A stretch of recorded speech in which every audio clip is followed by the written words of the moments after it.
남성분들보다는 여자분들한테 더 많고요. 50대에서 60대 사이에 많은데요. 지켜보고만 있다가 증상이 더 심해지면 감각 자체가 없어지기 때문에 저린 증상을 못 느끼시게 되거든요. 안녕하세요. 나은필병원 수부외과 전문의 전능환입니다.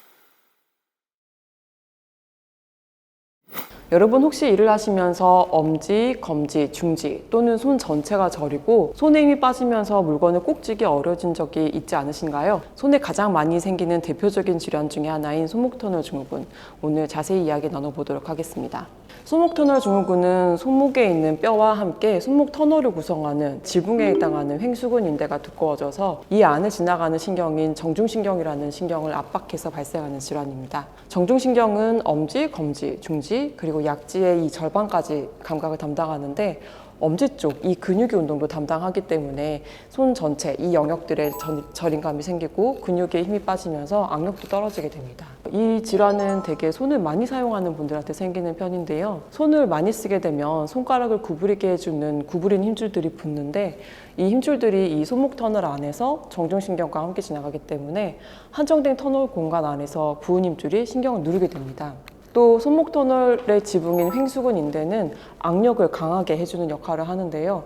악력을 많이 줘야 되는 일을 하시는 분들은 이 인대가 점점 더 두꺼워져서 터널을 좁게 만드는 역할을 또 하게 됩니다. 이렇게 해서 신경이 눌리게 되는 겁니다. 그 외에도 손가락 구부린 힘줄을 붙게 만드는 손목 주변에 외상을 겪으셨거나 아니면 류마티스 관절염, 당뇨와 같은 질환이 있으셔도 잘 발생하게 됩니다. 통계적으로는 남성분들보다는 여자분들한테 더 많고요. 50대에서 60대 사이에 많은데요. 손을 많이 사용해야 되는 요리사 혹은 미용사와 같은 직업을 갖고 계신 20, 30대 젊은 분들한테도 생기는 편입니다. 손목 터널 증후군을 의심해 볼 수 있는 대표적인 증상들 바로 알려드리겠습니다. 첫 번째, 엄지, 검지, 중지가 저리고 먹먹한 느낌이 드는 겁니다. 젊은 분들의 경우에는 일을 많이 한 다음에 잠들기 전에, 중년 이상이신 분들은 아침에 자고 일어났을 때, 두 번째, 이 증상이 좀 더 심해지면은 자는 동안에 저린 증상이 발생해서 손을 털면서 일어나게 되는 일이 발생하게 됩니다. 여기서 더 진행하게 되면요, 세 번째로는 손의 감각이 이제 잘 느껴지지가 않고요, 근육에 힘이 빠지면서 물건을 잘 못 쥐어서 나도 모르게 떨어뜨리는 일이 발생하게 됩니다. 처음에는 보존쪽 방법을 사용하게 되는데요. 손가락 힘줄의 붓기를 가라앉히기 위해서 약을 처방해 드리고 그보다 증상이 심하다면 수근관 내에 스테로이드라는 주사를 놓는 방법을 사용을 합니다. 그래도 증상이 호전이 없다면 수술이 필요하고요. 수술을 간단하게 설명드리면 그 손목에다가 작은 절개를 가하고 그 절개를 통해서 횡수근 인대라고 불렸던 그 인대를 열어드리는 수술을 합니다. 그렇게 하면 지붕이 열리기 때문에 손목 터널의 전체적인 그 공간이 넓어지게 되고 그럼으로 인해서 이제 신경도 점점 편안해지게 되는데요. 신경이 꽉 눌려 있다가 다시 부풀어 오르는 데는 시간이 걸리기 때문에 대개는 저린 증상이 완전히 좋아지려면 6개월 정도는 기다려야 되는 상황입니다.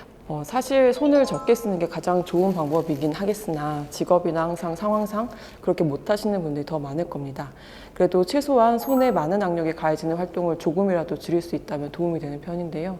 예를 들면 쥐어짜는 일을 한다던가 무거운 물건을 손으로 직접 들기보다는 손수레나 카트를 이용해서 옮기는 쪽으로 고민해 보실 수 있겠습니다. 손의 저림이 막 시작됐을 때는 손을 좀 적게 사용하고 휴식을 취해 주시면 자연적으로 좋아지기도 하지만 그 저린 증상이 완전히 좋아졌다고 해서 안심하기는 조금 이른데요. 지켜보고만 있다가 증상이 더 심해지면 감각 자체가 없어지기 때문에 저린 증상을 못 느끼시게 되거든요. 그렇게 되면은 더 나쁜 코스로 가게 되는 안 좋은 일이 발생할 수 있습니다. 조금이라도 증상이 느껴지신다면 병원에 내원하셔가지고 제대로 된 치료를 받으시는 게 더 좋을 거라고 생각이 듭니다. 지금까지 나은필병원 수부외과 전문의 전능환이었습니다. 다음에는 더 유익한 정보로 돌아오도록 하겠습니다. 구독, 좋아요, 알림 설정 부탁드립니다. 감사합니다.